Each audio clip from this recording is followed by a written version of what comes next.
চীন থেকে যেই বেড়ারা আইছিল আমাদের বাংলাদেশে ব্রাহ্মণবাড়িয়া নাসিরনগর কুন্ডাপাড়া গ্রামে, এখন সে চলে যাচ্ছে তার ওয়াইফকে ছেড়ে। তার মনে হয় বিয়ে হয় নাই এবং কি সে ব্যর্থ হয়ে গেছে।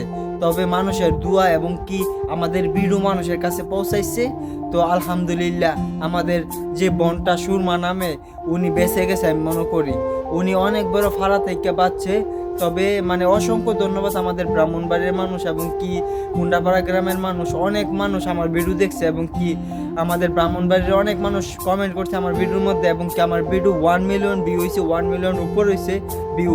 আপনাদের ভালোবাসা এবং কি আপনাদের পাশে সবসময় থাকতে চাই, এবং কি আপনারা যে এত ভালোবাসা দিবেন ভাবি নাই। তবে আলহামদুলিল্লাহ বেঁচে গেলাম। তবে এরকম যেন ঘটনার কোনো জায়গায় না হয়।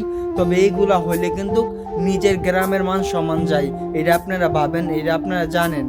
তবে অবশ্যই আমরা চাই আমাদের গ্রাম এবং কি আমাদের জেলা সবাই ভালো থাকুক এবং কি সবার যেন কোনো দুর্নাম না হয় আমাদের কারণে। তবে এইটাই আশা কামনা। তবে ভালোবাসা রইল আমাদের ব্রাহ্মণবাড়িয়া মানুষের জন্য।